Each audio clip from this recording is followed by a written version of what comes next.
Good morning, and welcome parents, family, friends, students, trustees, faculty and staff, our honored speaker, and most importantly, to the great class of 2017.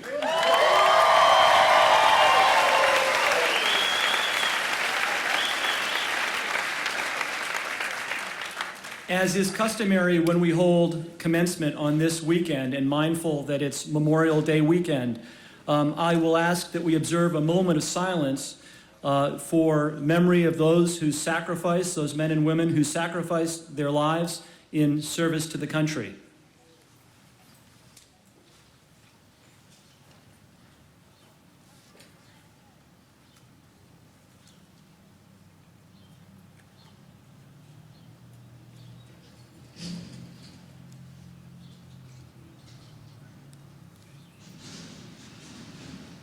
Thank you. As we celebrate our 176th commencement of the Williston Northampton School, you, the class of 2017, are surrounded by loved ones brimming with pride in all that you've accomplished, and they've had your back the whole time. Could I ask you please to stand, face the audience, and show them your appreciation with a round of applause?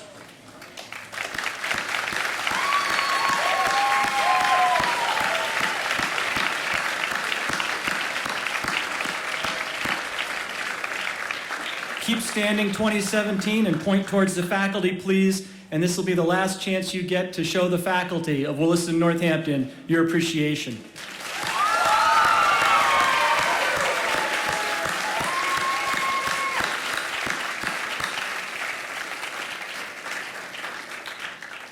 Thanks, guys. I'm still a little rocked from last night's baccalaureate address, thanks to Mr. Talea, because a lot of people have come up to me and given me sort of odd looks, wondering if I really did ask him to rub insecticide all over his skin. So I'm not my usual cool self today. Recently, I turned to YouTube to watch Brad Hall's commencement address to the class of 2015 a couple of years ago, looking for a little inspiration. Those of you who were here that day probably remember his song, but since I don't play the guitar, and I don't really sing all that well, I had to keep searching on YouTube. You know, you can find anything on YouTube, and so I kept searching. I looked at sports highlights, movie clips, political speeches, great lectures, last week tonight, Trevor Noah. Then I found it. Sea lion grabs little girl off a dock. That was it. There was a message in the little girl getting snatched off a dock by a sea lion only to be rescued by a hero parent. I'm trying to see if people are pulling out their smartphones right now to check. To be clear, I don't wish for any of you students, least of all you in 2017, to be snatched off a dock by some crazy sea lion looking to become a YouTube sensation. By the way, the Great Sea Lion notched over 22 million views. For those of you who somehow missed the sea lion on your Instagram feed, the video clip portrays a seemingly innocuous moment with parents cooing in the background as their little girl observes a harmless sea lion circling curiously a few feet away from the dock. After making a semi-breaching splash towards the railing, one can hear comments about getting wet, laughter, that sort of thing. But then, in one of those startling moments reserved for really scary movies, like when I was a kid, watching Quint get eaten off the back of the boat by Jaws, the sea lion rises out, grabs the little girl's skirt, and hauls her into the water. You guys have seen this, right? You with me? Yeah, I'm seeing a lot of nodding heads. It's all a big flash of blubber and whiskers. The girl was pulled out by her dad, and both were unharmed. I actually Googled livescience.com to verify that this was not just some hoax. Believing, like members of the English department, that great works of literature can yield eternal truths, I applied those same exegetical principles to plumb the depths of the video of the girl being snatched off the dock. So for you, 2017, about to be high school graduates, the great sea lion has pieces of wisdom to share. This is what Mr. Talea last night would have called inspirational messages with the heavy air quotes. Lesson number 1, don't judge those parents too harshly, since you have not been a parent yourself yet, and we all take our eyes off of our kids, leading to scary moments. As Alexander Pope wrote, to err is human and to forgive divine. Lesson number 2, your first year of college will have sea lion moments, ones that seem innocuous but then quickly turn scary. So be sure to have a person you trust with your life nearby. Lesson number 3, if you do study marine biology and find yourself cooing at an 800-pound sea lion, don't fake feed it and then turn your back on it. That will not end well. Finally, lesson number 4, and this is a hidden lesson for you, and I'm still working my way through it, class of 2017. Even though I've been on this stage 6 times before giving this same kind of address, this year feels different to me. It's a little bit scarier, maybe not quite sea lion scary, but it is scarier. And as I introduce our guest speaker, I'm going to depend on your analytical reasoning skills, as also your empathic sensibility to consider why it is that I might be a little more nervous today than in years past. John McArdle Jr. is currently the 16th Vice Chancellor of the University of the South, and he's the President Emeritus of Middlebury College. He is a distinguished historian and a respected national leader in liberal arts education. I would go so far as to say he's one of the most preeminent scholars in Civil War history in the country. He holds his undergraduate degrees from Washington and Lee University and his PhD from Harvard. He possesses a record of achievement as a scholar of the American South and is author of The Idea of a Southern Nation, which won the Allen Nevins Prize, which is the most distinguished history prize. His specialty, as I said, is 19th century. And if these scholarly chops are not enough, John McArdle was a guest on The Colbert Report. When I was a strapping 130-pound freshman at Middlebury College, Dr. McArdle was a newly minted professor from Harvard University, and he quickly established himself as a rock star professor long before YouTube was even a thing. His classes were vibrant, relevant, and meticulously prepared, and certainly much more intellectual than I was capable of understanding at the time. I took more than one class from him, as did my close circle of friends, and we comprised his myrmidons. We admiringly nicknamed him after the reigning tennis champ of the day, John McEnroe, and simply referred to him as Johnny Mac. By the time of our 25th reunion, however, Professor McArdle was now president of the college. I believe we adopted a more deferential form of address to him at that point. It is truly an honor to welcome here today Vice Chancellor John McArdle from the University of South, my old friend and my old mentor.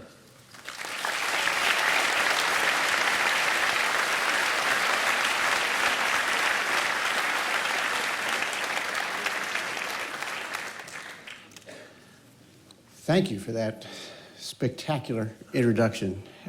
It's a real pleasure to be with you today. And this is a day, as you know, for students in particular, but also for faculty and staff and parents. A time of ends and beginnings, and a moment to recognize and accept and perhaps even to celebrate both the continuities and the ambiguities of lives, which always, if kept in proper balance, are poised like the classical figure of Janus, for whom the month of January is named. One eye fixed on the past, certain, known, remembered, and the other eye trained on the future, uncertain, unknown, anticipated. Graduates today stand athwart the course of what Isaac Watts's beloved hymn refers to as time's ever-rolling stream, which will eventually bear all our souls away. And it's a particular pleasure to reconnect with your head of school. I've known Bob Hill for a very long time. His family and mine were close friends over many years in Middlebury. I knew him as a former student, as a fine tennis player, and as a man of sterling character. I don't need to tell you how fortunate you are to have him as your head of school, nor do I need to state how proud his alma mater is of him and of the work he has done and is doing. I'm truly delighted to be here. And as you know, I join you from Sewanee, more formally known as the University of the South. At Sewanee, we know what it means to live in a fallen world. What do I mean by that? Well, our university was founded in the 1850s, during a time of great prosperity. Our founders, 3 Episcopal bishops, envisioned what would be the first genuinely comprehensive university, half a generation ahead of Johns Hopkins and Chicago and Stanford, for which they had received 5,000 acres of land and $500,000, every cent in the bank, an endowment half the size of Harvard's. But what these founders possessed in vision, they utterly lacked in timing. For within a month after the dedication of the cornerstone in October of 1860, for the first academic building on campus, Lincoln was elected, the Southern states seceded, war followed, and everything was lost. In 1866, they returned, determined to start over, chastened by experience, still committed to a vision. And so we know the truth of the saying, variously attributed, that if you want to make God laugh, tell him about your plans. In fact, all of us in the field of higher education inhabit this same fallen world, a world in which the best we can hope for is an ever lesser degree of imperfection and a divine grace that loves us in spite of our folly and forgives us all our sins. On this last point, some examples are in order. I recall, for example, a final exam in which an imaginative history student identified the publisher of the progressive, muckraking McClure's magazine, one S.S. McClure, as the name of the battleship blown up in Havana Harbor, thereby beginning the Spanish-American War. Or a paper inveighing passionately against the Federalists in the 1790s for their support of the notorious Alien and Sedation Act. Or the student reaching a high moral pitch in an essay on the 19th century social philosopher, Henry George, who proposed, according to this particular account, a tax on the unearned excrement in property value. But my favorite involves a student on a study abroad program in France. The night before, the faculty leader of the group made clear the schedule for the next day. The bus will be pulling away at 8:15, at 8:15 sharp. Got it?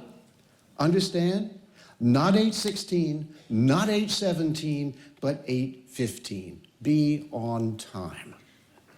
Next morning, at precisely 8:15, the bus doors close and the vehicle pulls away. 2 minutes later, an out-of-breath student comes running up in a state of panic and, not knowing where to turn, musters her best French vocabulary and shouts aloud to anyone who would listen, "Je suis gauche derrière."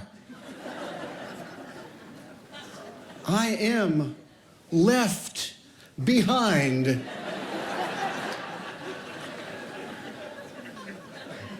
Idiom matters. Je suis gauche derrière.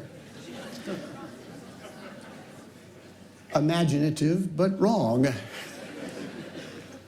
Book of Proverbs asserts, "Happy are those who find wisdom," and concludes, "Those who hold her fast are called happy."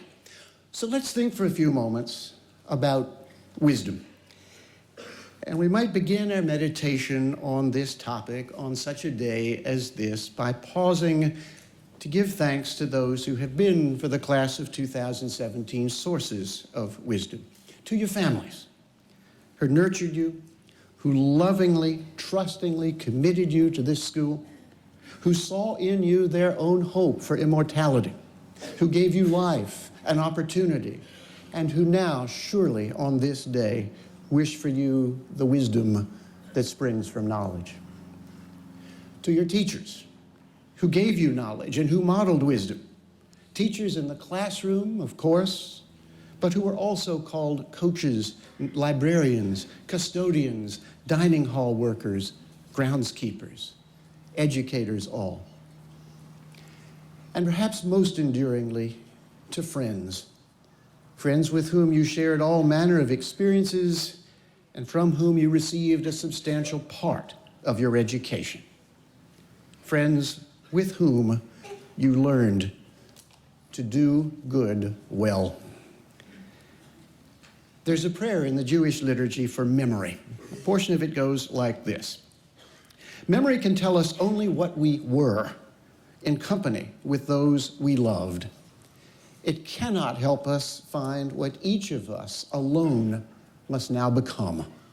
Yet no one is really alone, it continues. Those who live no more still echo within our thoughts and words.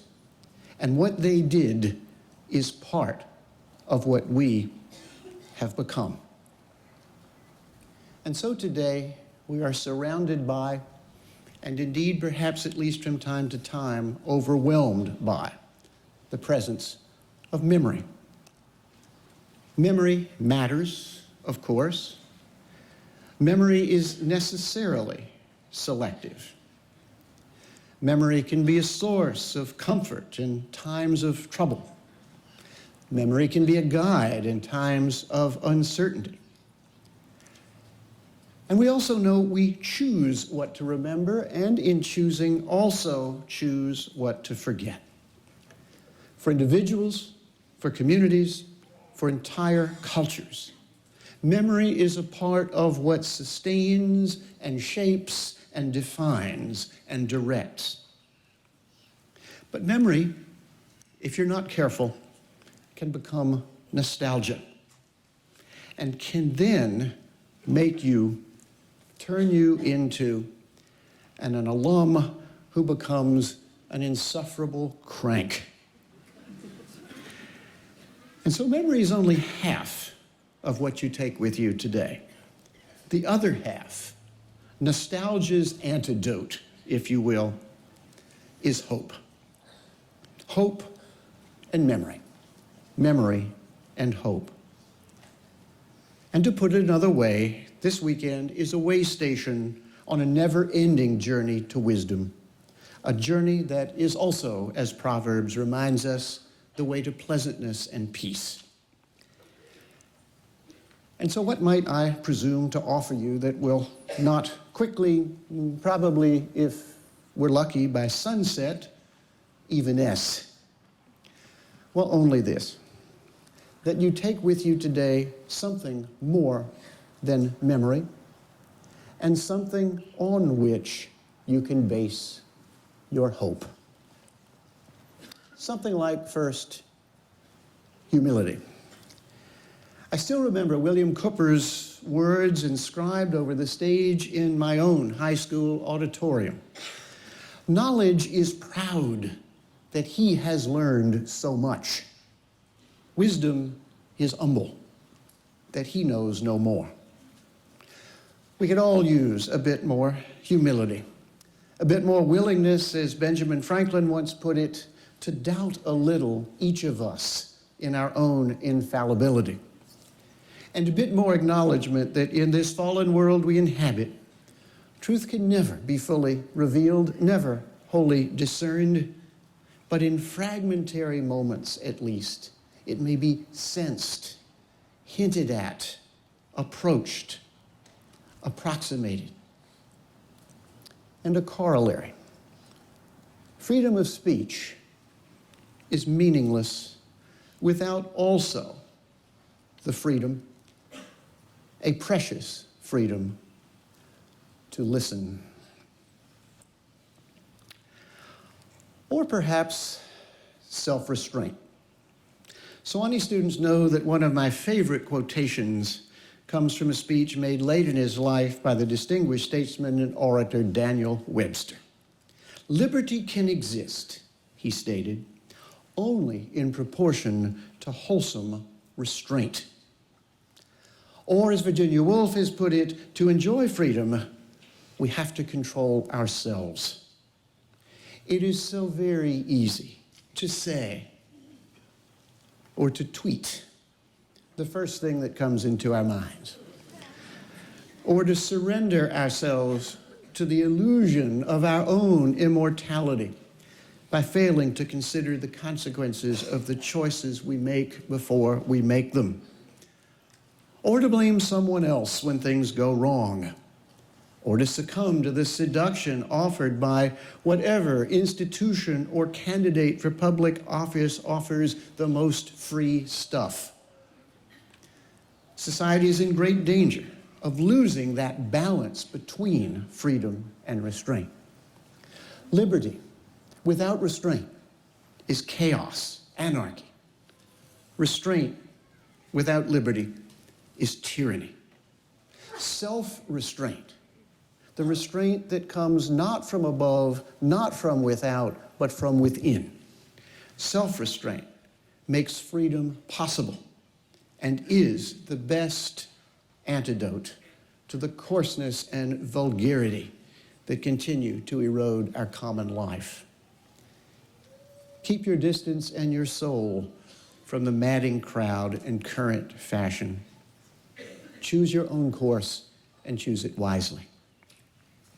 Because third and finally, with humility and with self-restraint will come selflessness. A consideration of views other than your own, a recognition that true happiness can never be pursued or realized as an end in itself, but is rather a byproduct of experience, even struggles and setbacks, and by the surrender of self to something greater and nobler.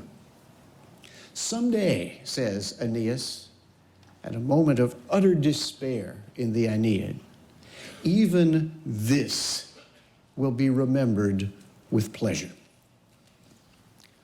With these things, with humility, with self-restraint, and with selflessness, will come in time wisdom, a recognition of life's uncertainty, and a willingness and ability to deal with reality whenever and however it presents itself.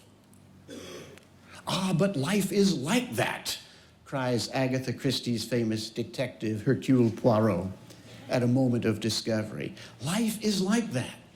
It does not permit you to arrange and order it as you will."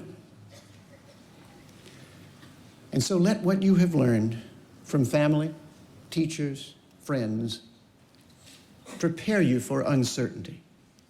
And let the character that has been shaped in this place be the rudder of your life. As the great historian Henry Adams wrote toward the end of his monumental autobiography, every man and woman with self-respect enough to become effective has had to account to himself, for himself, somehow. To himself, for himself, somehow. This accounting to yourself, for yourself, somehow, requires more than mere knowledge. Your brightness, your resume may carry you far, but they will not enable you to give that final accounting. That will require you to summon all that you have learned at this school. Call the tally of those virtues character, perhaps, or duty, or moral compass. Call it, if you will, faith. But above all, call it selfless, and call it timeless. Glimpse it, always in the distance, ever on the horizon, but follow its gleam. Make it yours. Make it you. And so my hope for you this commencement day is a hope I confidently believe is shared by all those gathered here this morning. And it is that you will take with you and continue to nurture within you the completing of your incompleteness, a pride tempered with humility, so that you may find wisdom, hold her fast, know true happiness, continue to discern the better angels of your own nature, and remember that you caught your first glimpses of those angels here. So that all your works, in the words of St. Paul, will show thought for what is noble in the sight of all. Do good well. Congratulations and Godspeed, class of 2000.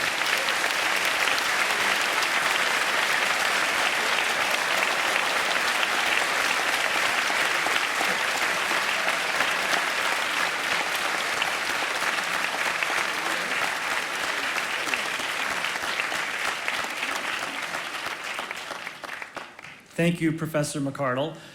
As I think of you all about to head off to college in 3 short months, some of you sooner, I think that the words you heard this morning will provide a nice roadmap for you because, as I've said to you on a number of occasions in assembly, college ain't Williston. And now, for the continuation of our program, I'd like to invite Ann Pickrell, Assistant Head of School, up for the presentation and announcement of prizes.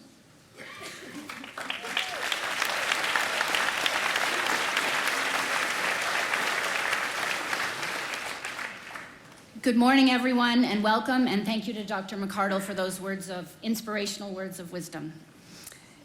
Over the past few weeks, students have shared their passions and accomplishments widely within our school community. We have celebrated those endeavors in many venues, from classroom presentations to theatrical performances, at concerts, on the playing fields, at gallery openings, and the Arts Walk. It gives me great pleasure to share with you the most notable of these student accomplishments and to recognize overall distinction among the class of 2017. On Friday morning, we held our Athletic Awards Assembly to celebrate another incredible year of success for Williston athletic teams. The athletic department presented the Blanket Award, which recognizes seniors who have a distinguished level of participation in a team every season during their junior and senior year.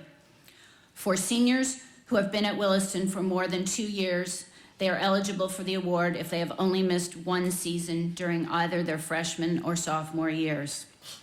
24 seniors were presented the Blanket Award on Friday. I ask that they all stand now and be recognized.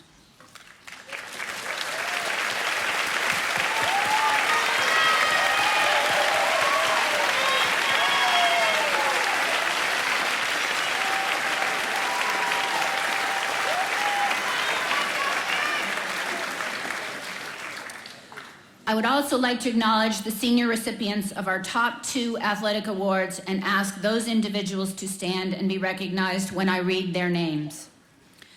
The George Denman Bowl for boys and the Alumni Bowl for girls are awarded to seniors whose contribution to the athletic program has been characterized by exceptional achievement, faithful participation, and loyal devotion to the best interest of the school.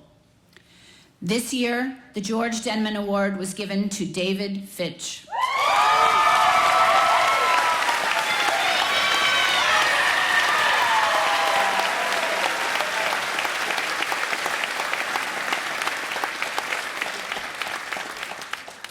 This year, the Alumni Bowl was given to Alexis Ryan.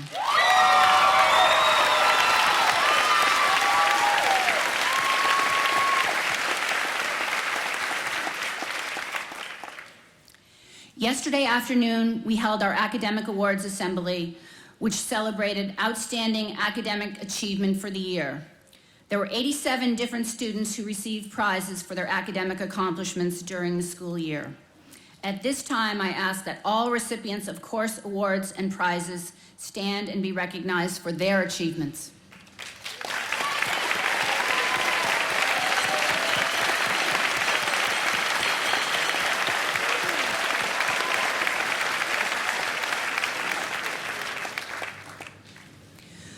We also recognized overall excellence at each grade level, and I'd like to highlight the winners of each of these prizes that were awarded yesterday. I will read the names of the recipients at each grade level and ask them to stand as I read their names, and we can applaud them together as a group. For the 9th grade, there are 3 prizes. Julia Farnham was the recipient of the Head of School Prize, Stephen Wong was the recipient of the Yale Prize, and Nathaniel Markey was the recipient of the Bowdoin Prize. In the 10th grade, there are 3 prizes. Madeline Elsey was the recipient of the Head of School Prize, Gleed Wong was the recipient of the Smith Prize, and Robbie Hill was the recipient of the Williams Prize. For the 11th grade, there are 5 prizes. Sophie Corellis was the recipient of the Head of School Prize. Sophia Schaefer was the recipient of the Lincoln Grannis Prize. Sabrina Liu was the recipient of the Holy Cross Prize.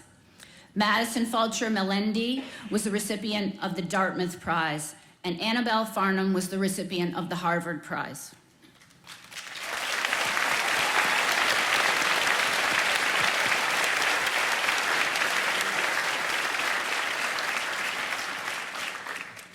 Before presenting the senior prizes and awards, I'm pleased to make the announcement about the Williston Scholars Program.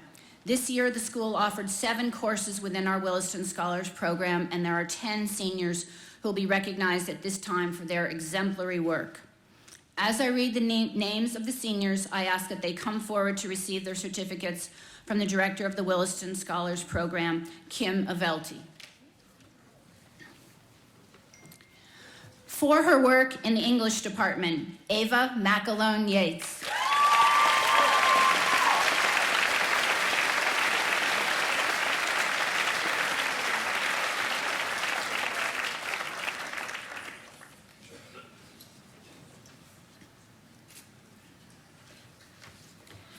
For her work in the mathematics department, Sarah Andrews.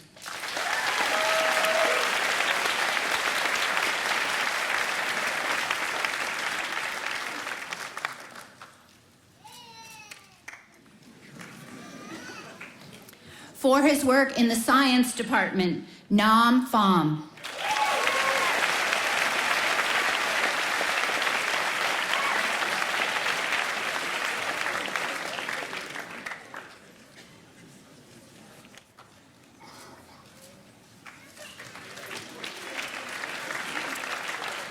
For his work in the language department, Jesse Casuto.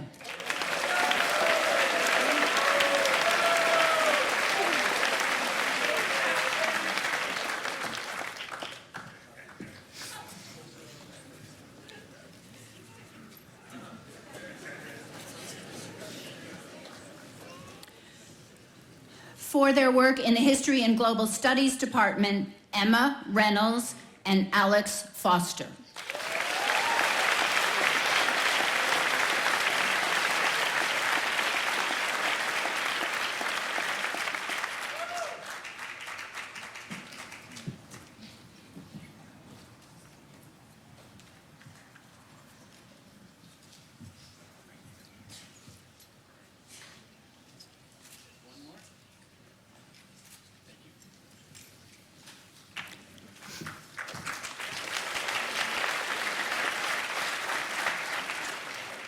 For their work in the Performing Arts Department, Destiny Wafor and McKenna Hambley.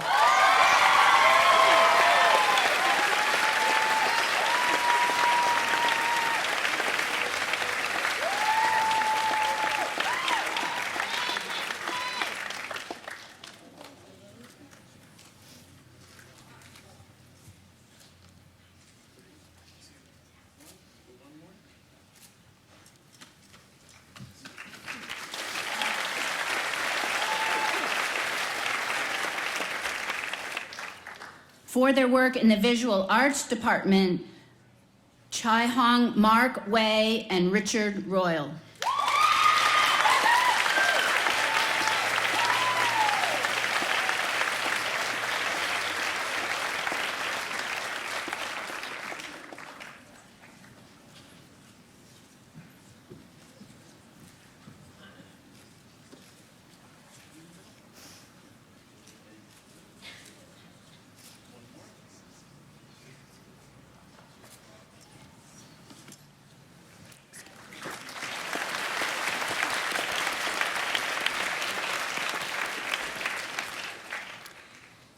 The following are the senior prizes awarded each year at commencement, as voted by the full faculty and presented by head of school Robert Hill. The Tara Michelle Katzner Memorial Prize is awarded annually to that student who best exemplifies the qualities of perseverance, determination, and dedication. This year, the prize is given to George Lance.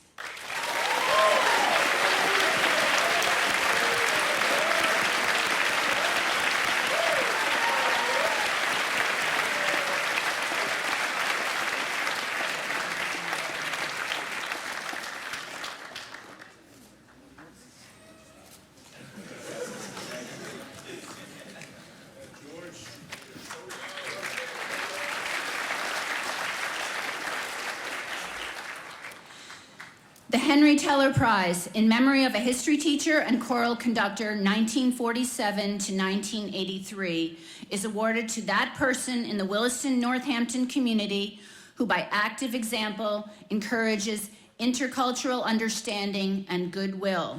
This year, the prize is given to Eniola Okuku.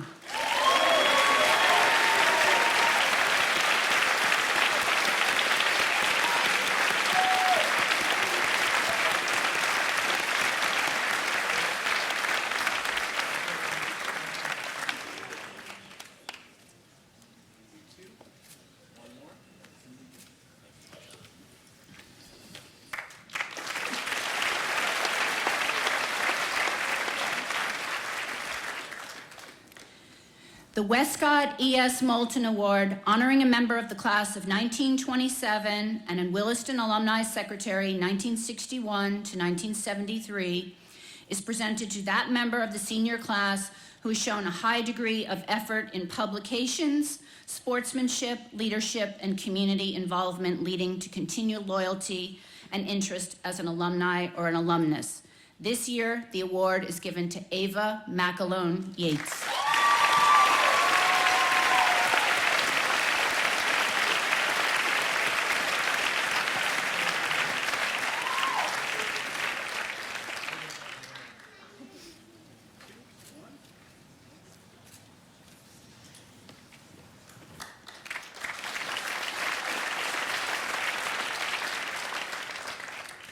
The Tim Wallace Class of 1962 Prize was established in memory of an English-speaking exchange student at Williston. The prize is given at commencement to that senior who gets much from the school because he or she puts much in. This year, the prize is given to Gabriella Mercier.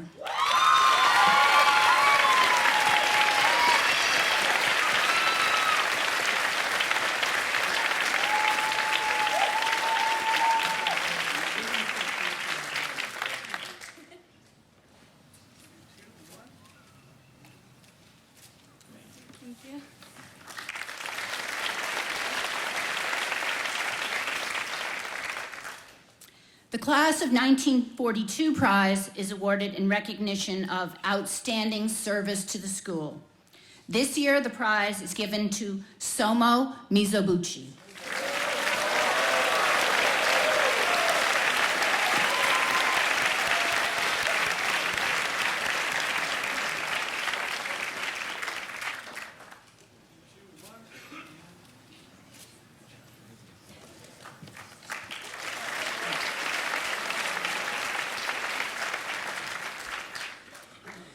The George H. Higgins Prize is given to that student in the graduating class who has displayed outstanding character in school life. This year, the prize is given to Noah DeVos.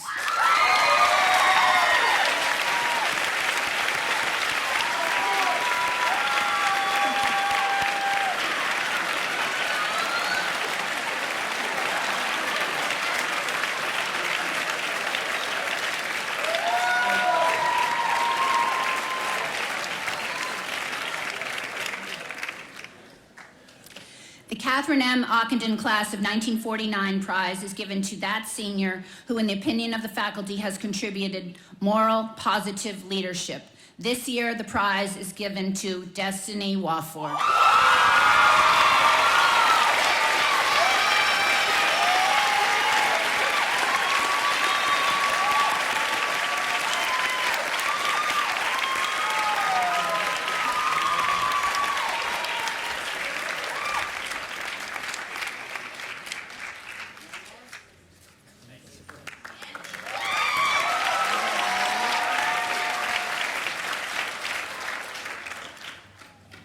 The L.G. Treadway Citizenship Prize, established by Richard Treadway, class of 1932, in honor of his father, is awarded to a senior who has been at the school for at least 2 years, has maintained a strong scholastic standing, and who is given promise of future achievement. The chief qualities to be considered are personal integrity and contributions made to the best citizenship of the school. This year, the prize is awarded to Natalie Aquadro.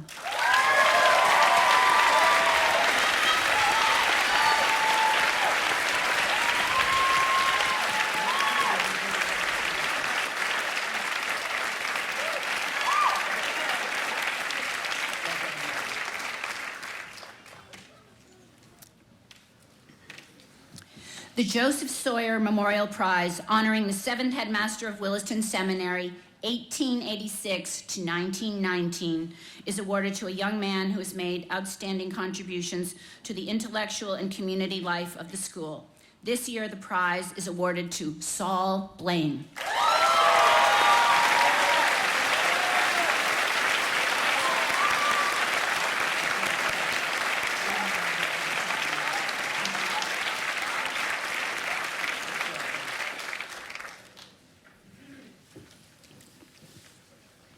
The Dorothy Bement Prize, honoring a co-founder of the Northampton School for Girls, is given to the young woman who has established excellence in her academic endeavors and in her contributions to citizenship and the overall life of the school. This year, the prize is awarded to Emily Yeager.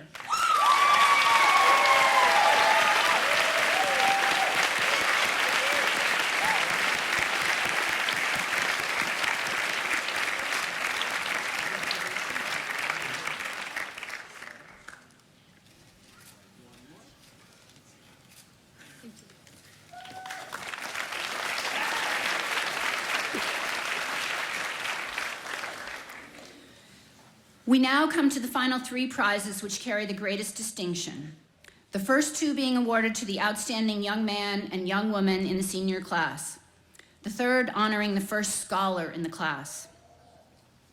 The Archibald V. Galbraith Prize, honoring the 8th headmaster of Williston Academy, 1919 to 1949, is awarded to that young man who in academics, athletics, and citizenship is exemplary, representing that which is best in the school. The Galbraith Prize is awarded this year to Nicholas Hill.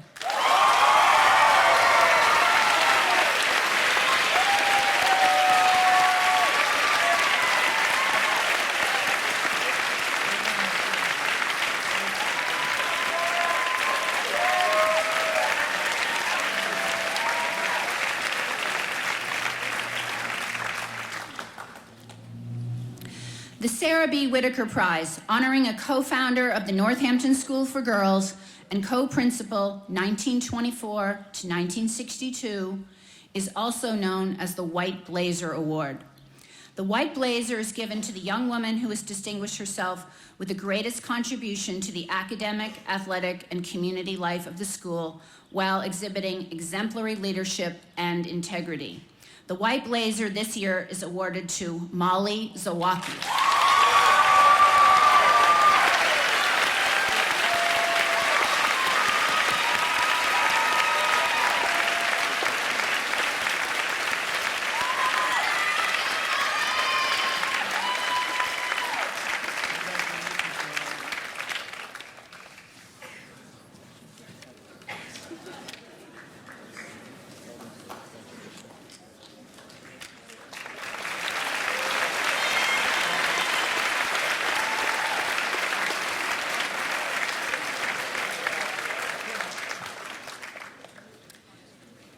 valedictory prize is awarded to the first scholar of the class.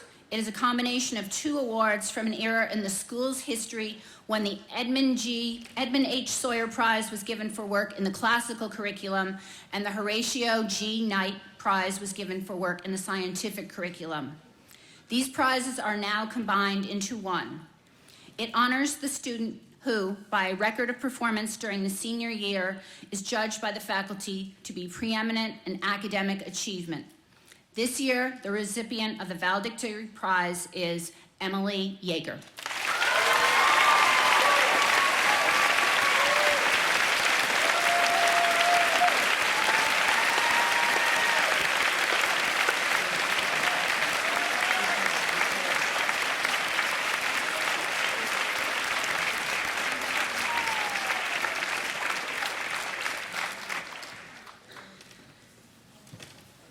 Congratulations and best wishes to the class of 2017. We will miss you. We hope you come back and visit us often.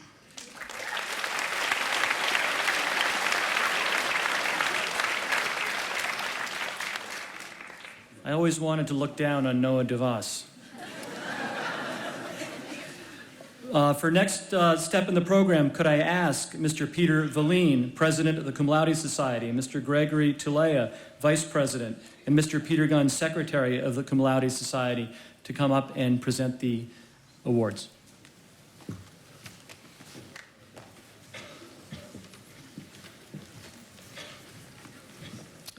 Good morning. In the spirit of Abraham Lincoln, and in keeping with the remarks shared by Mr. Tulea, our academic dean last night, our head Robert Hill this morning, and our guest speaker, Professor McCardle, I do hope that some of what we say here will be memorable, though it pales in comparison to what all of you have done here. Every year, the Williston Northampton school community witnesses what can be accomplished by a wonderful mixture of human potential and hard work, and we catch a glimpse of a brighter future. We now honor the finest scholars in the class of 2017 with their induction into the Williston Northampton School chapter of the Cum Laude Society. In electing these scholars to cum laude, Williston celebrates both their academic accomplishment and our fundamental mission. These young people show us what can be accomplished by an academic life inspired with purpose, passion, and integrity. The Cum Laude Society is a National Honor Society modeled on Phi Beta Kappa. Williston Academy joined the society in 1921. The Northampton School for Girls received its charter in 1951, and in 1971, the society granted the recently merged Williston Northampton School a new charter. Membership into the Cum Laude Society is the highest academic award that the Williston faculty can bestow. All of us gathered here can take inspiration from the words that form the motto of cum laude. Arete meaning excellence, dike meaning justice, and time meaning honor. Excellence, justice, and honor can characterize the life each of us chooses to lead in the classroom, across our campus, and in the broader world. More of you have grown into accomplished scholars than we can recognize at this moment. Indeed, for every academic award winner named yesterday and today, we faculty know of another one of you who made teaching and learning the best job in the world. Each of you reminds us that learning remains a fundamentally progressive, optimistic, and democratic enterprise. As we try to nurture your curiosity and persistence in the search for truth, beauty, and justice, you in turn teach us about language and art, about math and science, about history, philosophy, and faith, and above all, about a love of learning.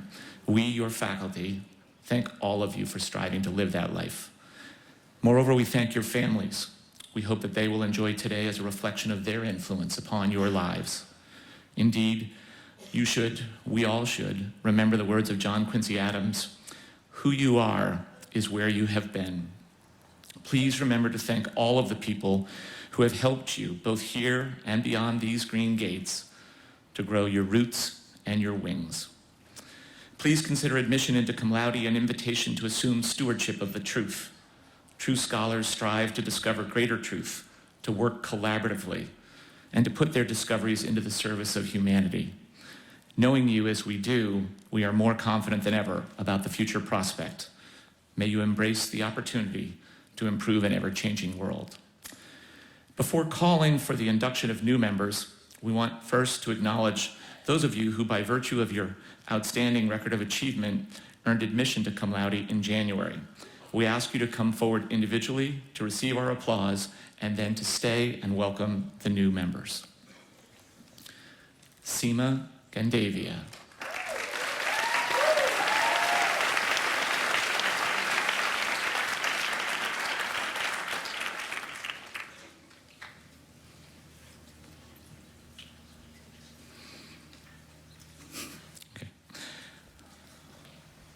Gao Zidong, Jerry Gao.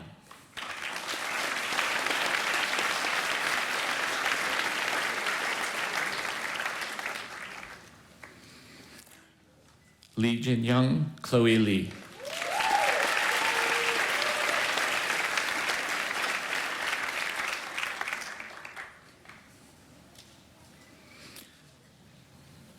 Soma Misobuchi.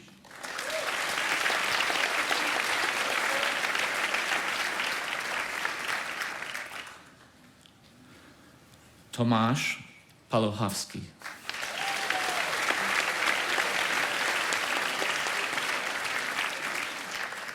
Zachary Robbins.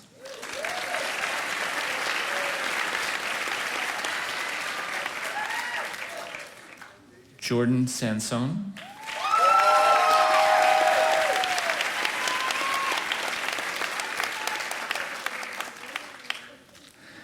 Shengfu Shen.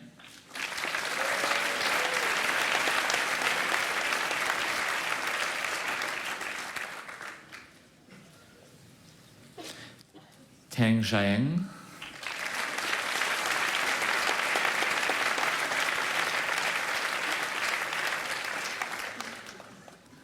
Anna Walensky.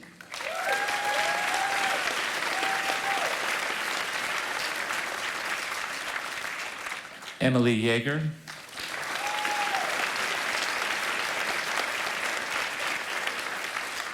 Molly Zawacki.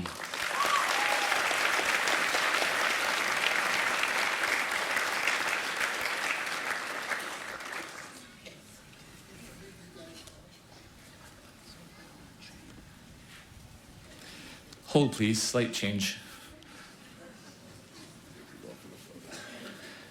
Okay, so now please join with me in welcoming the new members. As I call your name, please come forward to receive your membership pin and certificate from President Peter Verleen and Vice President Greg Talea.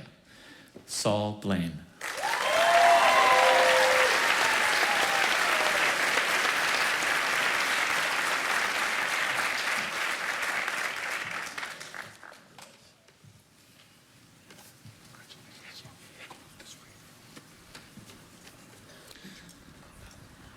Noah DeVos.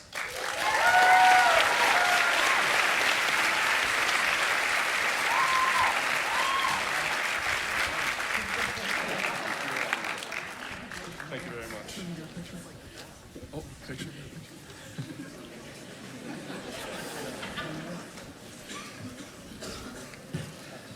Tyler Greenwood.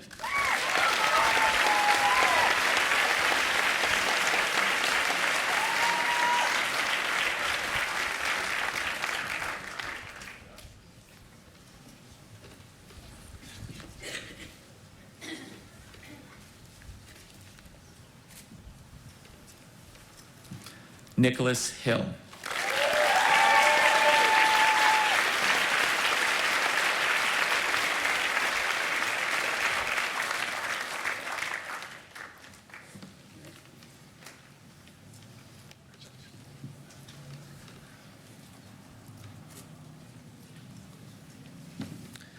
Haruka Ikimoto.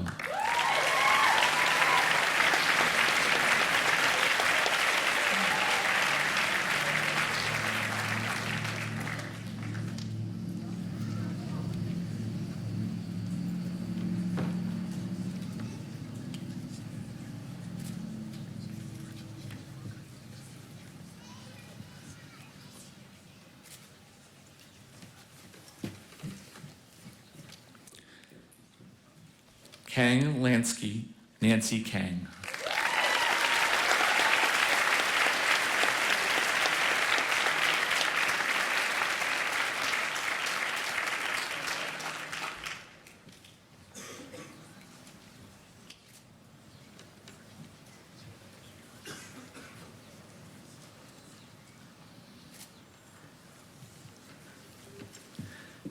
Ava McElhone Yates.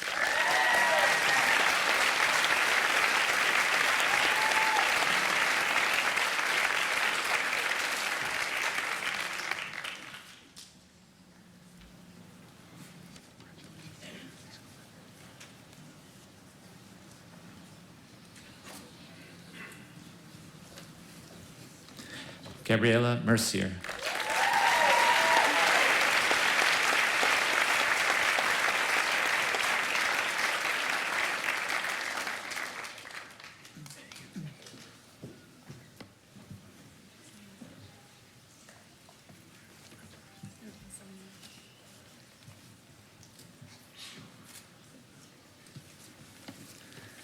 Ian Osberg.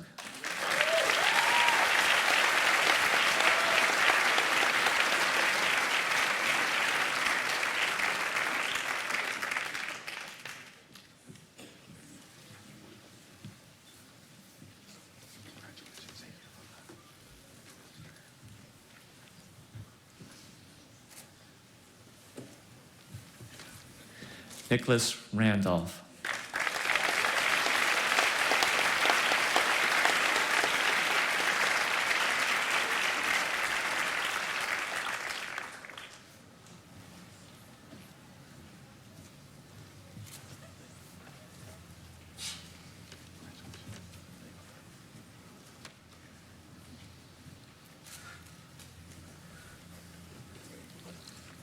Natalie Richard.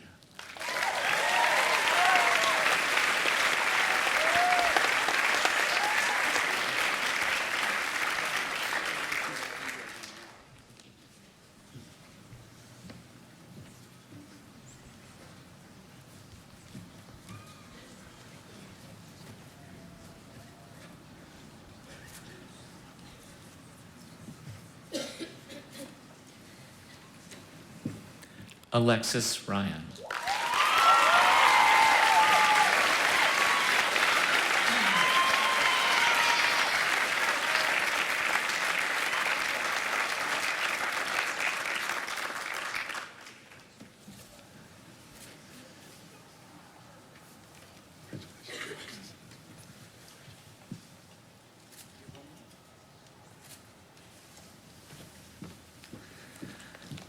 Chaiwat Team Setwi Patanachai.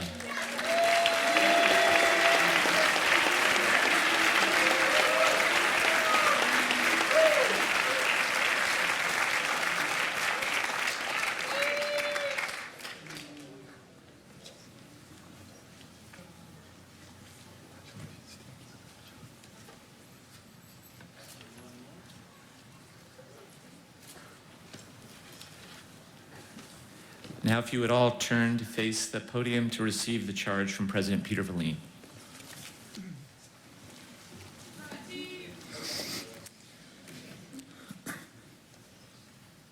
Your exemplary record in academics and citizenship earned for you membership in the Klumai Society. This society is a fellowship of scholars whose purpose is to recognize excellence. It is our sincere hope that you will accept the honor of membership as a responsibility to strive for similar excellence in all future endeavors. And, along the way, to contribute to finding solutions to some of the major challenges facing your generation.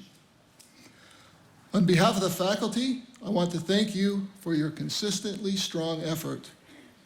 As you have pursued your goals, you have inspired your classmates and your teachers. By the authority duly granted me, it's with great pride and pleasure that I welcome you to the Williston Northampton chapter of the Klumai Society. Congratulations.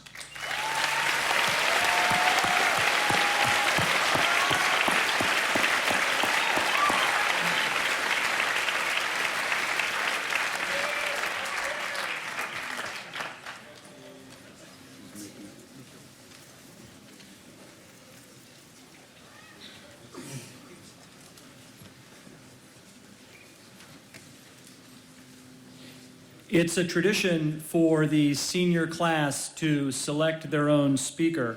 and class of 2017, you chose Nicholas Hill. And so could I ask Nicholas please to come forward?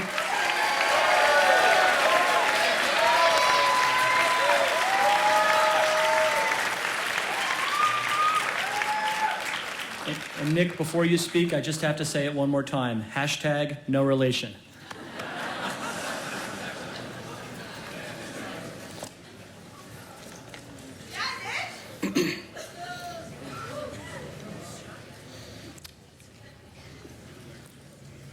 Absquatulate.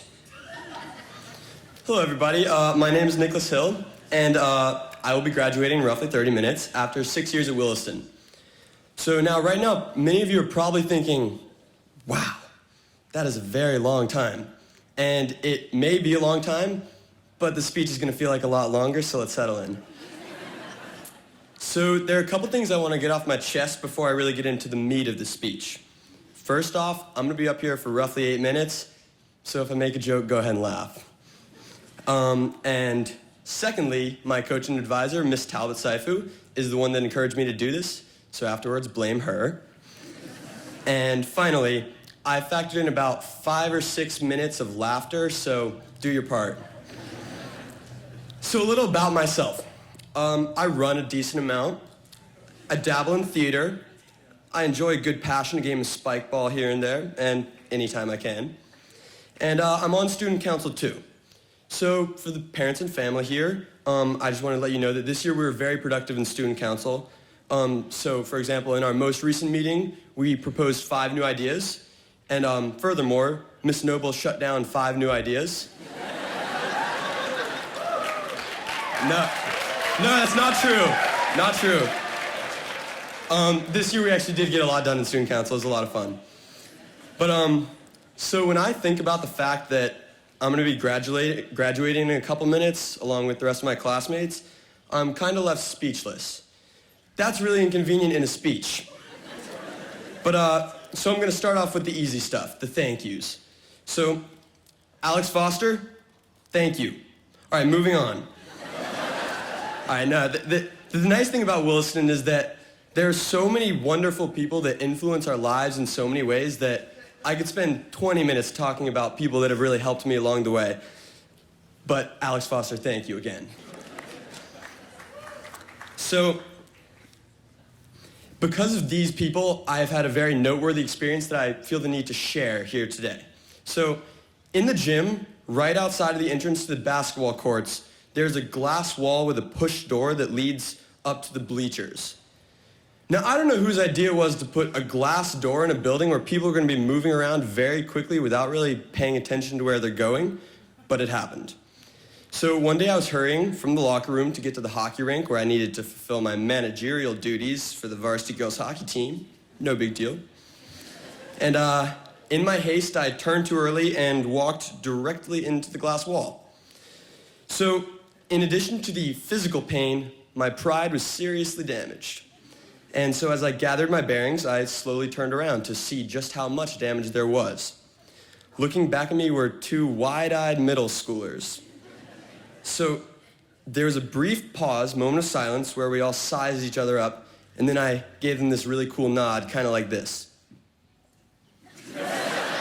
And they, like you, burst out laughing. And shortly later, I joined them. So this is kind of remarkable that middle schoolers feel comfortable enough to laugh at seniors, even though I did look pretty ridiculous. But the fact of the matter is that students and teachers are so supportive and approachable that everyone, no matter what age, feels comfortable expressing themselves. So I get roasted by freshmen on the track team multiple times every day, which I deserve, but still, it's pretty remarkable. And so there's a common idea that you learn best when you step out of your comfort zone. But I also think it's really important to feel comfortable enough to put yourself in that uncomfortable position. That's why it really sort of was meaningful to me that these middle schoolers felt comfortable laughing at this situation. So the next story I want to talk about is the story of a man whom we should all aspire to be more like. That man is Billy Ashenden. Billy is a senior this year, and in addition to being a total savage, he always wears shorts. It doesn't matter the temperature, the weather, or the situation, Billy wears shorts. So last year on a particularly cold day when it was far below 0 degrees, without even factoring in wind chill, Billy wore shorts as he tends to do. And so naturally people took notice, and one of those people was one of the faculty members here at Williston, Mr. Seaman, head of the math department. And he drove Billy to the mall to get him a pair of long pants. So Billy did not want to wear these pants. So the next day he showed up to school and it was still far below 0. And he wore the pants, but he rolled them up to make them into shorts. So later that spring I was talking to Billy and we were talking about that experience, and I asked him if the last day of school he would be willing to wear long pants. And sure enough, on this Friday, Billy wore long pants. Let's give him a round of applause for that.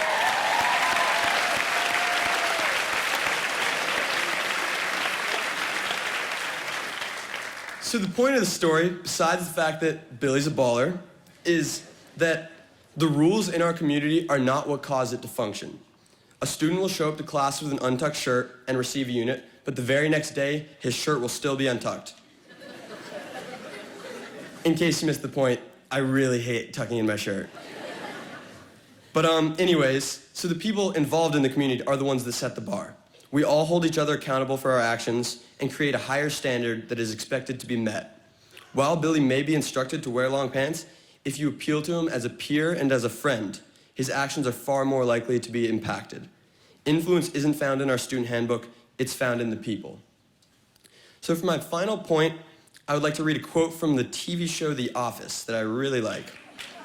All right, yeah, let's go, Doc.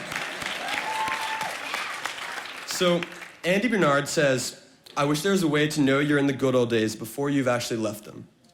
And I just want to note, I do have my in-text citation, Mr. Doubleday, Mr. Johnson, don't worry. And so in today's society, kids are often taught that college is sort of like this haven where you need to rush to have the best 4 years of your lives. And while this may be true, the result is that kids end up rushing through high school.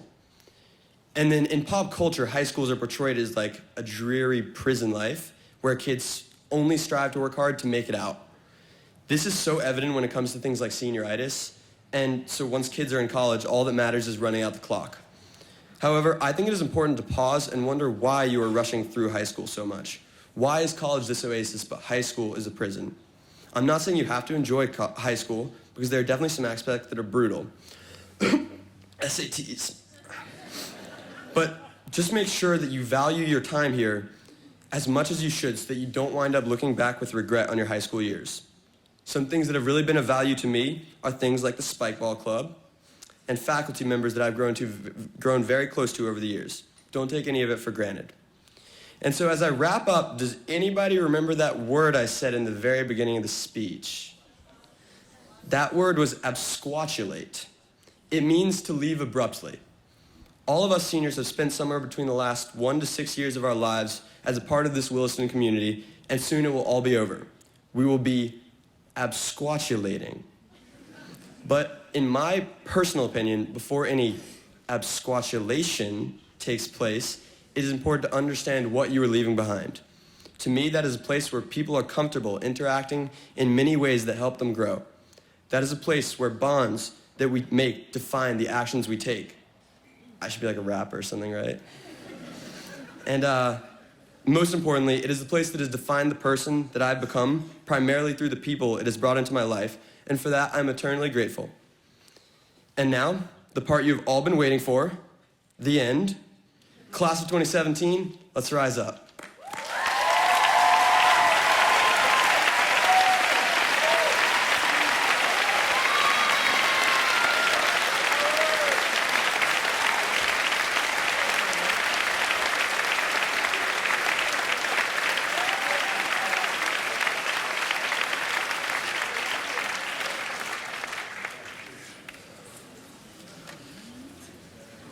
Okay, 2017, we're getting really close.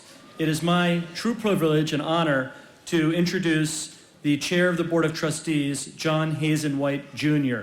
He's a familiar face to all you students here because he cares so deeply about the school that he returns regularly just to check in and check on you all and check on the faculty. There is no greater fan of the school than John Hazen White, no greater supporter, and no one who loves the school more than he does, and each one of you. It's absolutely fitting that this chair of the board gets to confer diplomas today. Mr. White.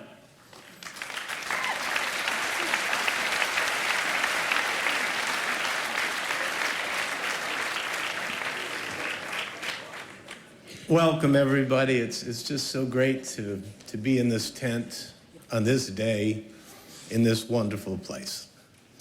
You know, as I've listened to all that's been said, there's a few things that occur to me. We share a common bond, all of us in this tent, and so many who aren't able to be here. And that's the love of a great place. It was not so long ago, you know, that I sat where you're sitting. And what was my day is your day. And, you know, coming away from this day, we have a certain pleasure, and it's a privilege. But it's also an incredibly big responsibility that we carry. We carry the responsibility of carrying this wonderful, lovely, incredibly inspiring place forward into this world. I've done that with pride and joy, and I hope all of you do also, and join me in loving this place with all my heart. And I've listened to some really interesting comments this morning. One that circled around a couple times is the concept of wisdom. Don't forget that, because wisdom cannot be bought and cannot be paid for. It must be learned and achieved with development and growth. And you will all have the chance to do that because you've been here at this wonderful, wonderful place. I'm so glad to welcome you into shortly the group of us that have actually graduated from here. It goes on to be a pleasure. And I've had the pleasure of spending some time with so many of you, and I thank you for that, because it's so refreshing to be with smart, nice young people. I just love it. So, by the power vested in me, it is my great pleasure to hereby declare the class of 2017 to be graduates of the Williston Northampton School with all the rights, responsibilities pertaining thereto. Congratulations. God bless you.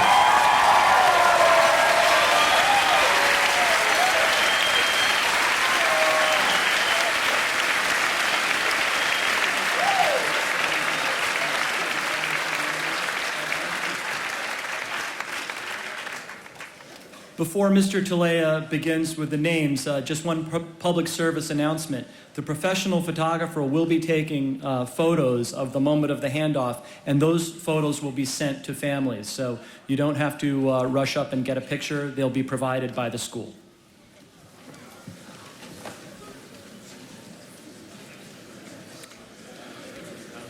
Williston Northampton School diplomas are awarded to Hunter Jackson Adams,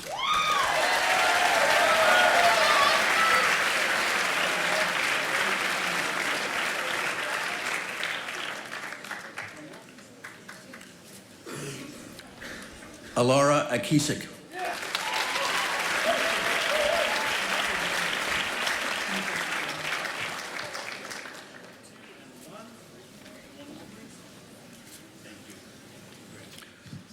Sarah Elizabeth Andrews,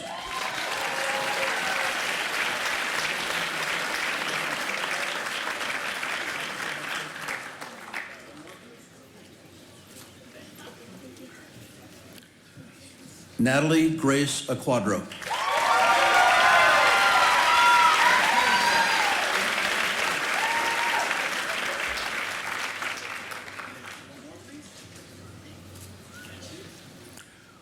William David Adi Ashenden,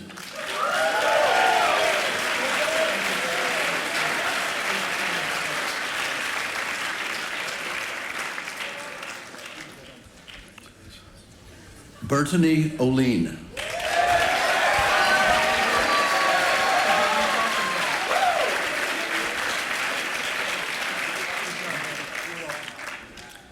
Hannah Lynn Baker.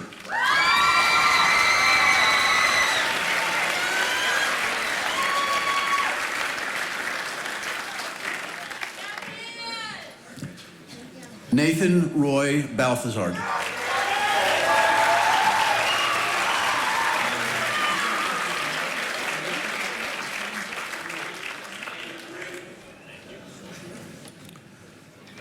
Simone Landa Barrett.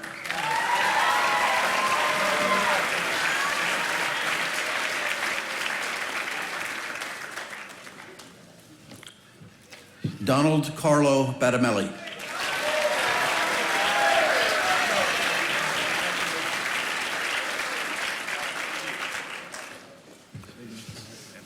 Saul Graber Blaine.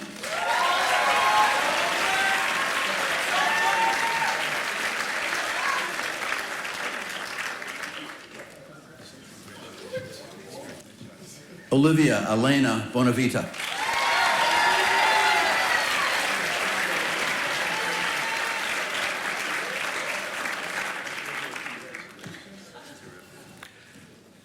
Alexander Mark Bisdell.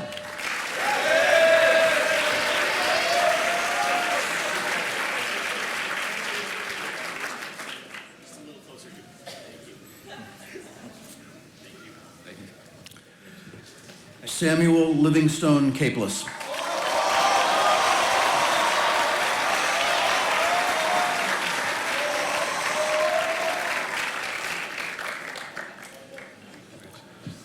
Joseph Anthony Carboni.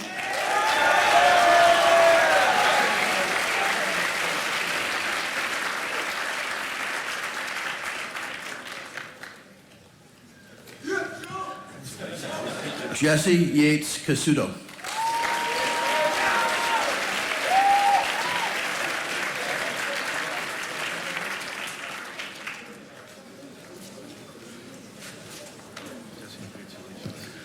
Cody Michael Kavanaugh.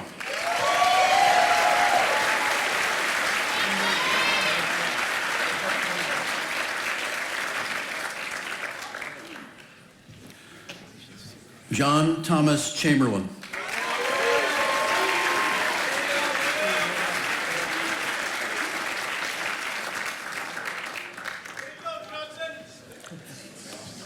Matthew Edmund Channel.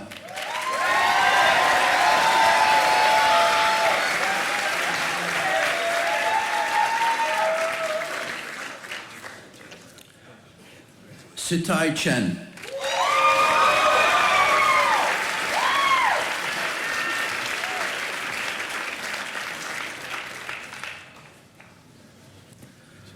Michael Philip D'Ambrosio.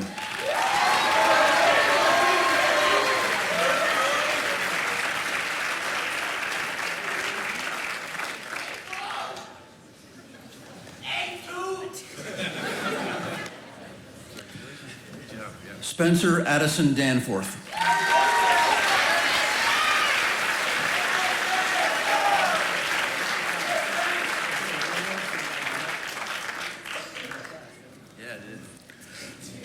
Nicholas Page Day.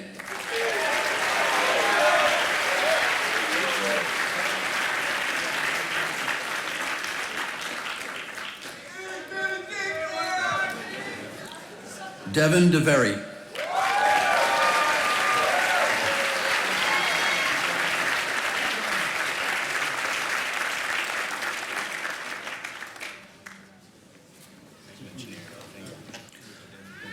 Noah Alexander DeVos.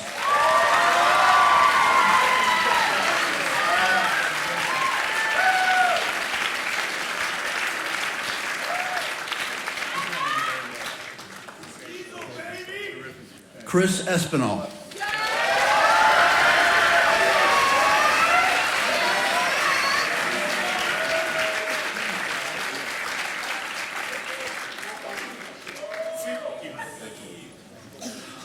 Arvin Israel Fieldman.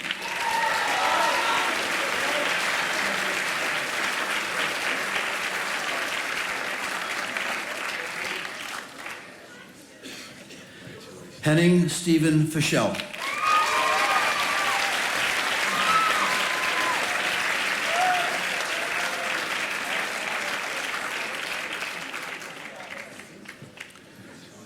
David William Fitch.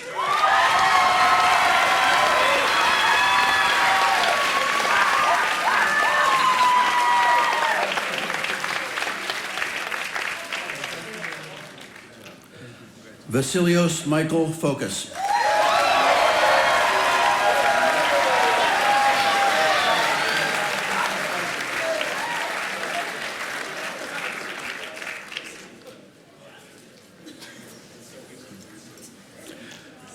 Natalie Marie Fontenot.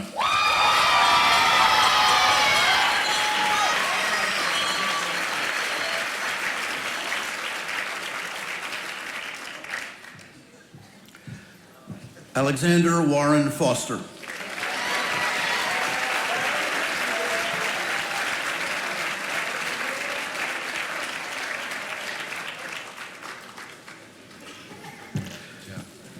Seema Shah Gandavia.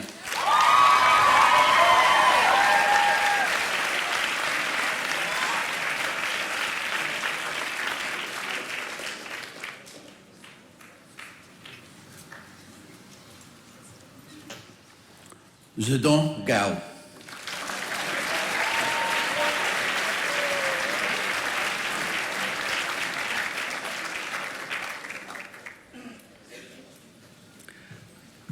Alexander Benjamin Gold.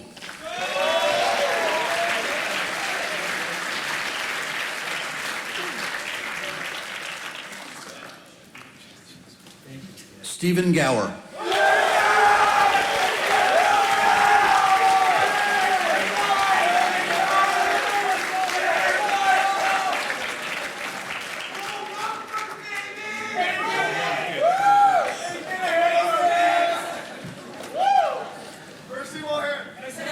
Samuel Evans Greeman.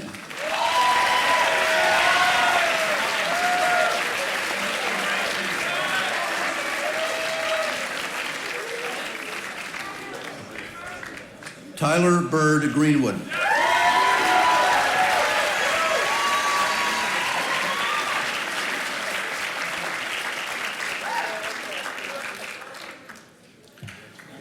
McKenna Ray Hambley.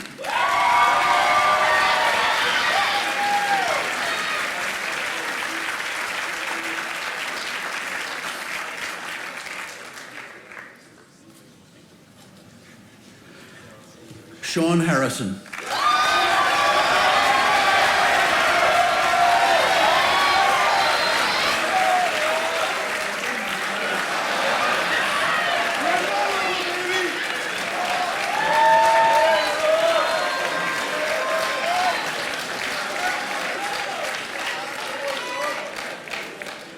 Kyle Hensler.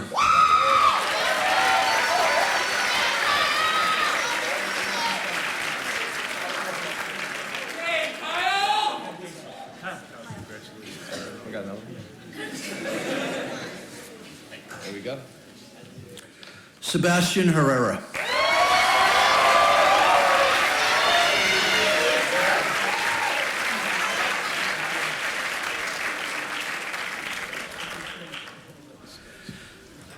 Nicholas Baker Hill.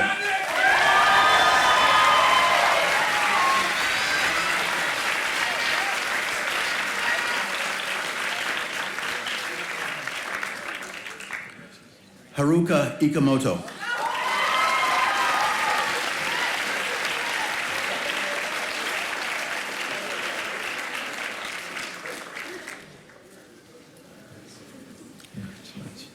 Eniola Ikuku.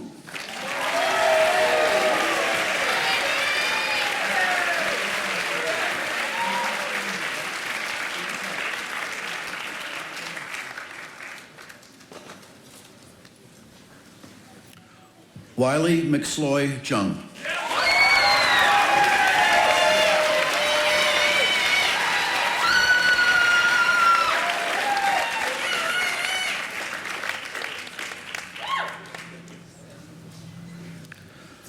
Francois Xavier Capelin.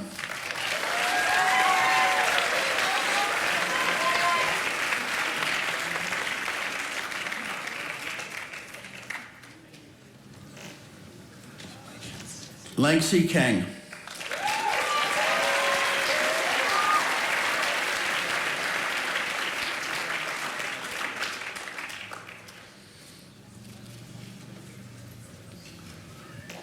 Rida Humaira Karim.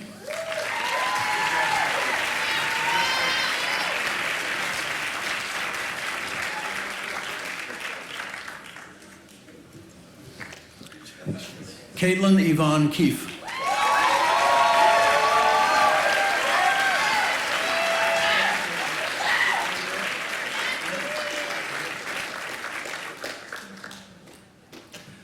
Sydney Kim.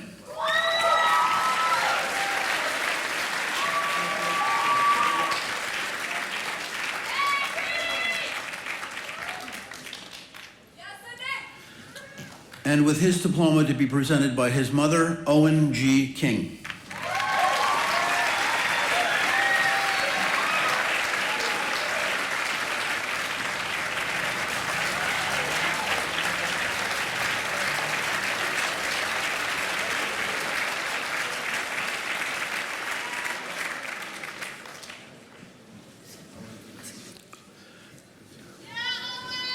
Dome Klungomrai.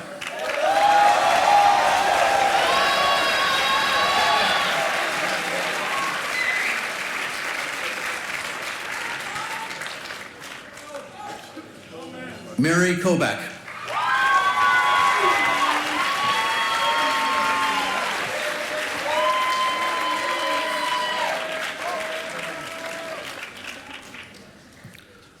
George Lance.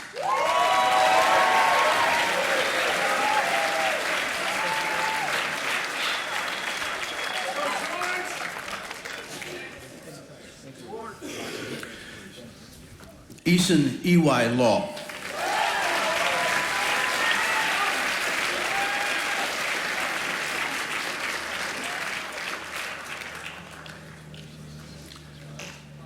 Jin Young Lee.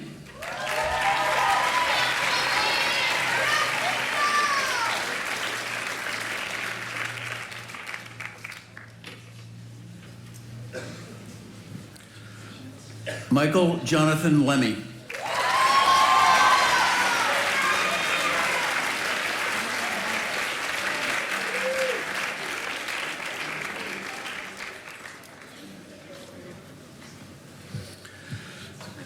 Emily Renee LaRoland.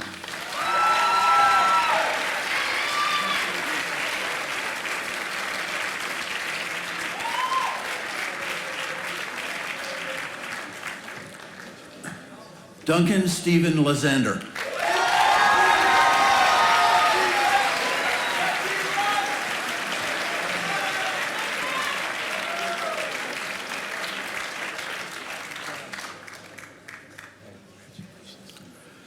Becky Lynn.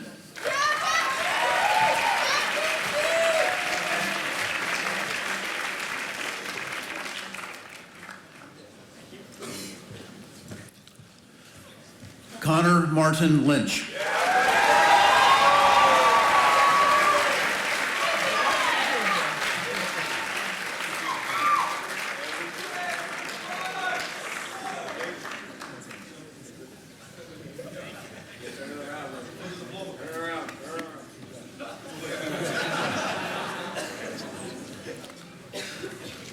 Afzal Mahmood.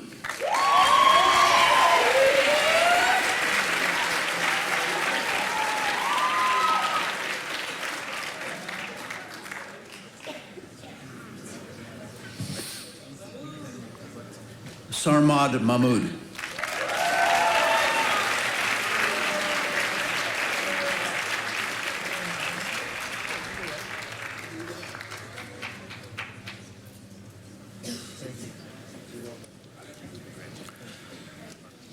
Michael Mahoney.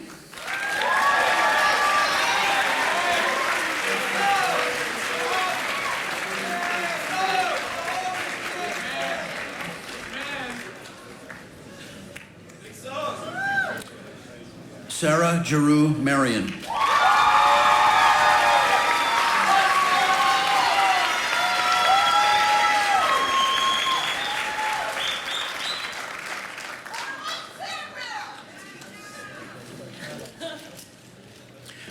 Andrew James Marshall.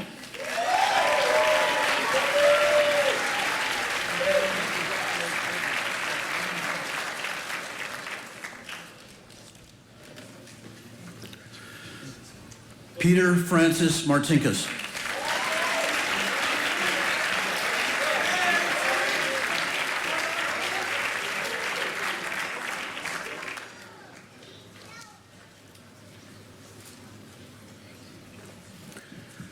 Kiran K. Marwaha.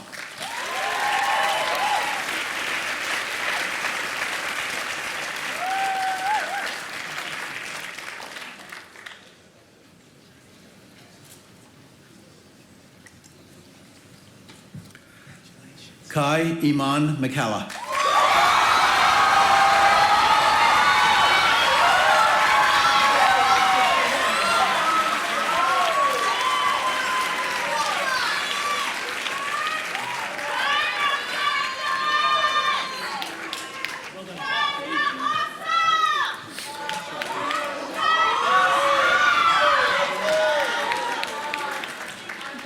With her diploma to be presented by her father, Ava Maureen McAlone Yates.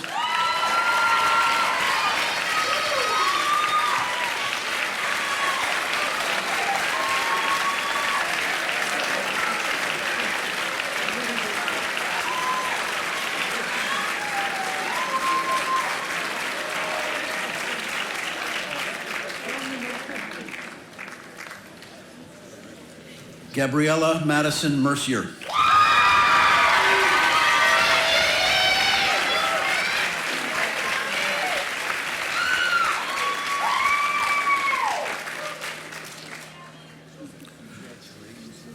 Michael Edward Michkowski.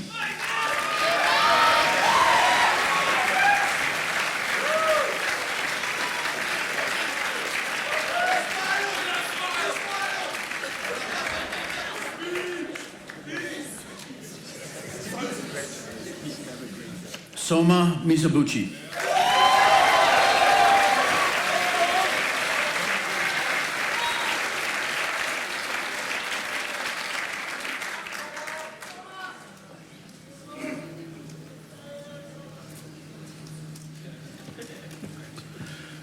Gabriella Elizabeth Monaco.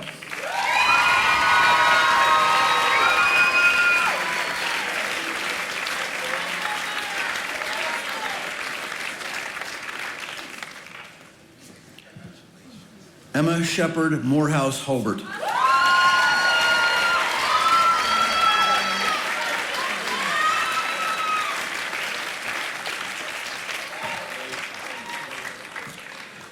Caroline Rachel Musicant.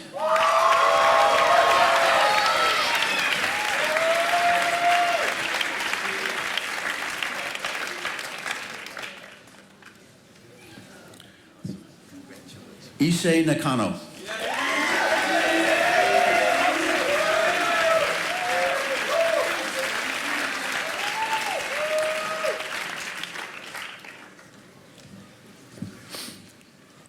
Namaya Nascimento.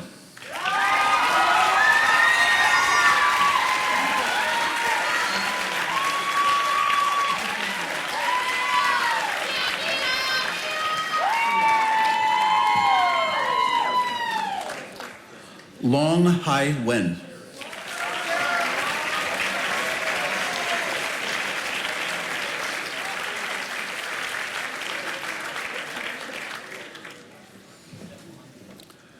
Julian Seymour Octavius Nicholas.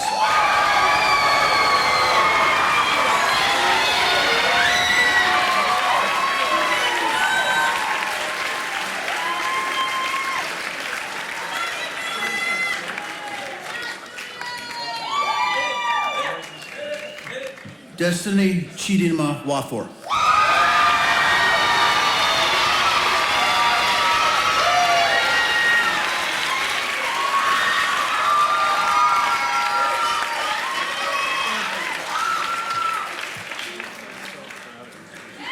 Maya Organ.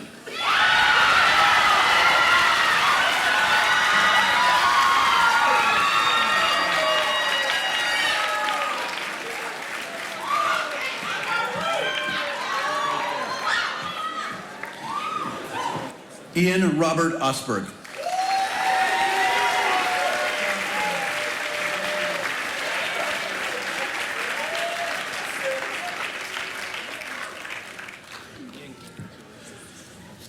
Matthew Christopher Otting.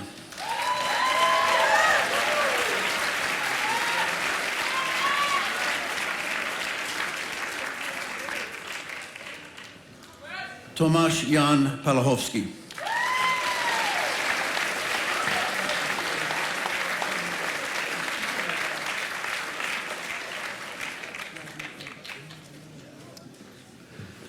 And his diploma to be awarded by his trustee father, Justin Park.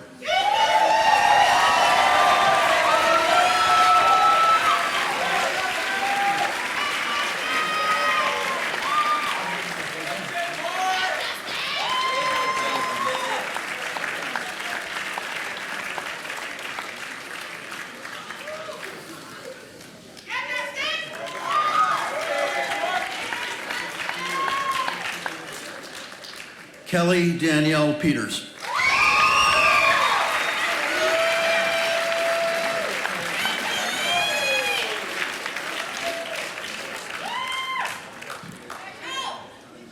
Leah Alexandra Pesanowski.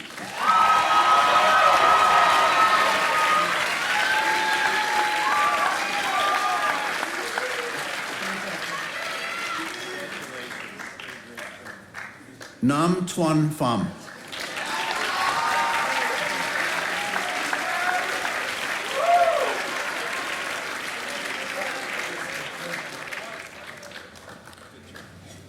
Jake James Prosner.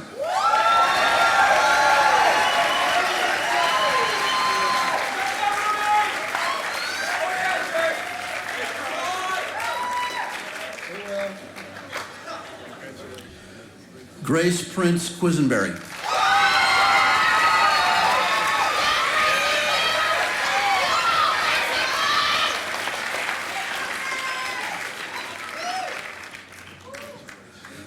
Nicholas Oak Randolph.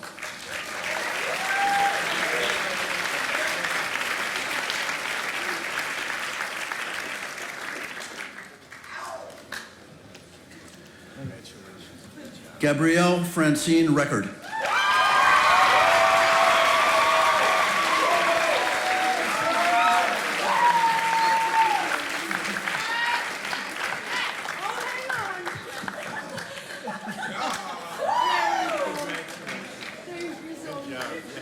Emma Grace Reynolds.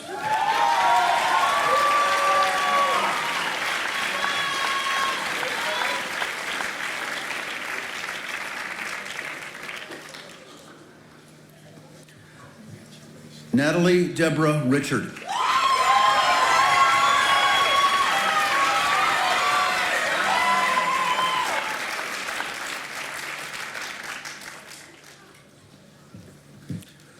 Zachary Forrest Robbins.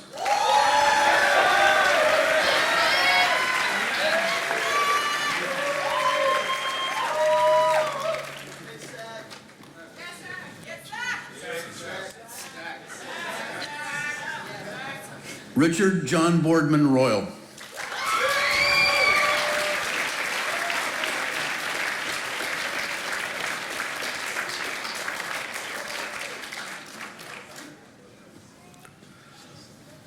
Alexis Michelle Ryan.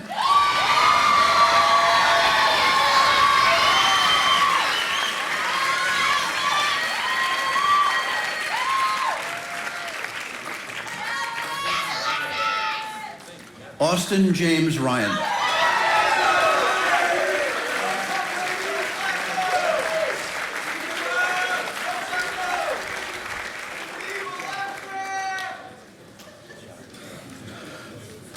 Jordan Elizabeth Sansone.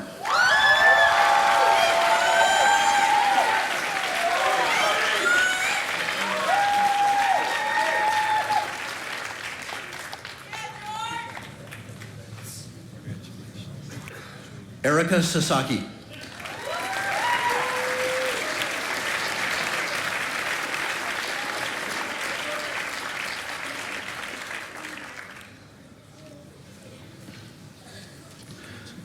Nicholas Matthew Schofield.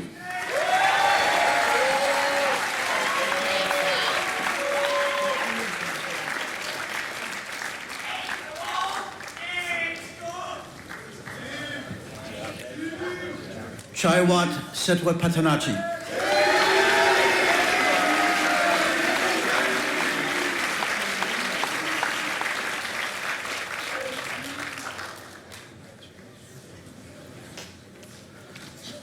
Shengfu Shen.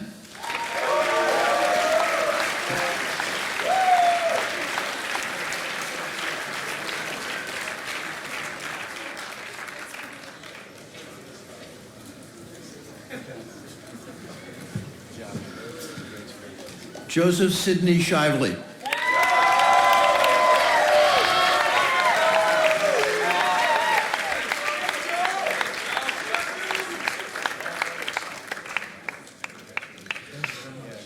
Andrew William Spiegel.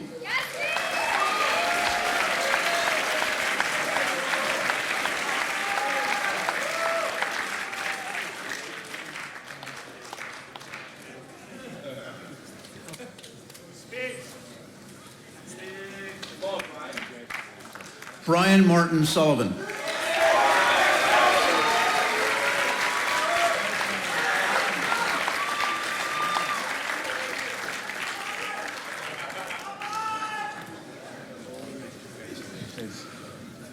Parker Walton Sweet.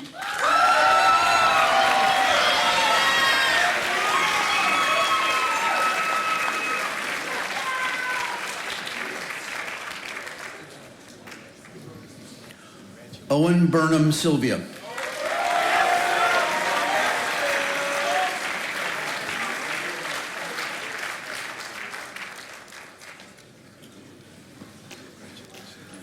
Jiaying Tang.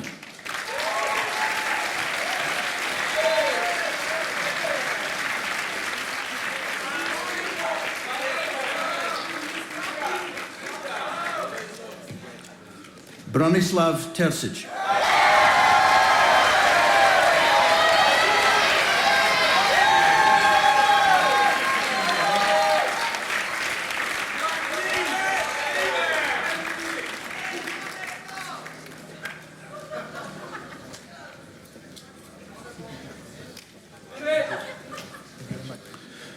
V. Phung Ngoa Chong.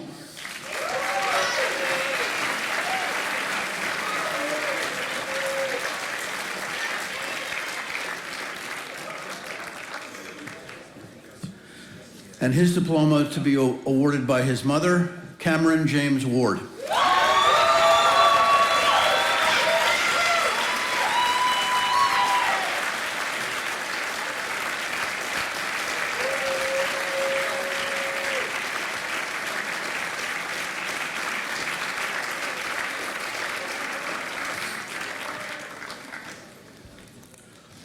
Michael Lou Warren.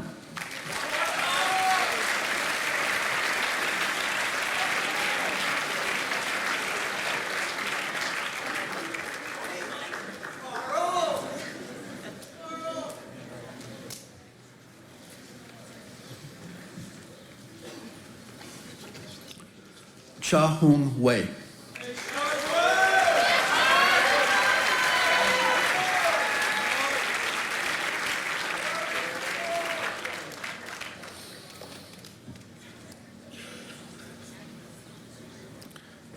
And with her diploma to be awarded by her parents, Lindsay Marie Whipple.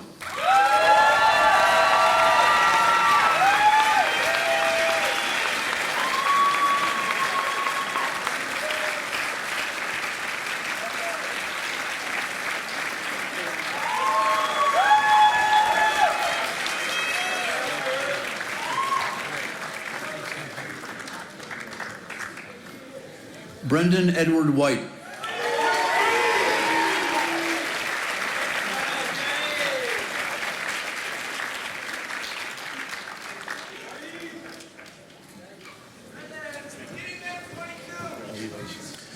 Anna Gabrielle Walensky.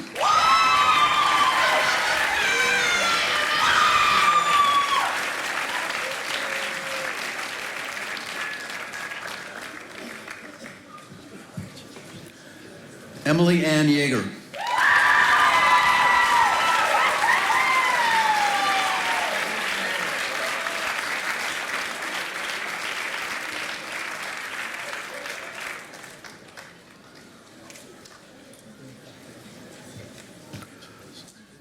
Christopher Andrew Young.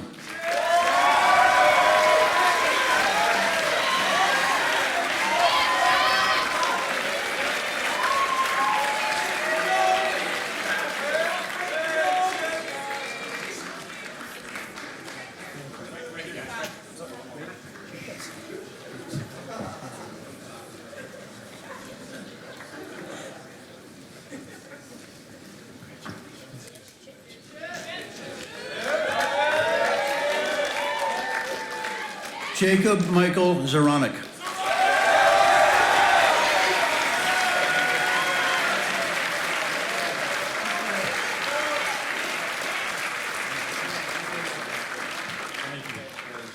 Molly Elizabeth Zawacki.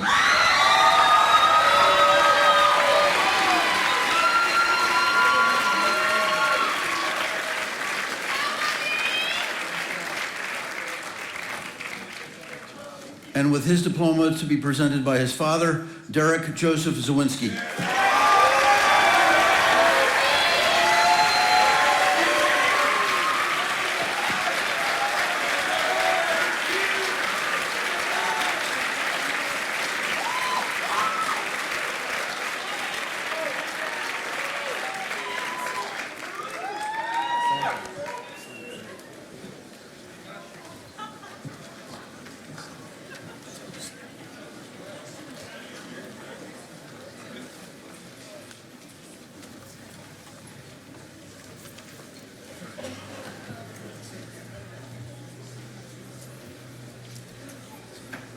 Congratulations, 2017. That's awesome.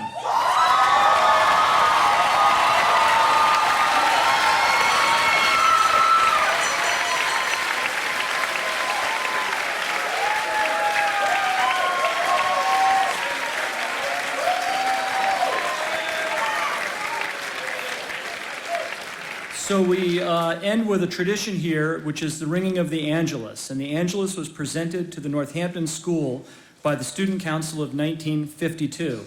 Some say it became the heart of the Northampton School for Girls campus. The Angelus is a bell which is inscribed "For Quiet Thought." It was sounded every afternoon, at which time students and teachers paused for a minute of silent reflection.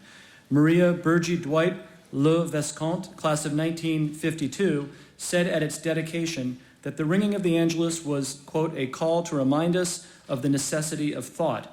There is much to think about in that brief minute of our own," end quote. I think we heard that echoed in lots of speeches today. It's now permanently installed in the lawn by 194 Main, and it has become a tradition to sound the Angelus both at convocation to begin the year and at commencement to close it out. As we sound the Angelus, I invite you to join me in a few moments of quiet thought.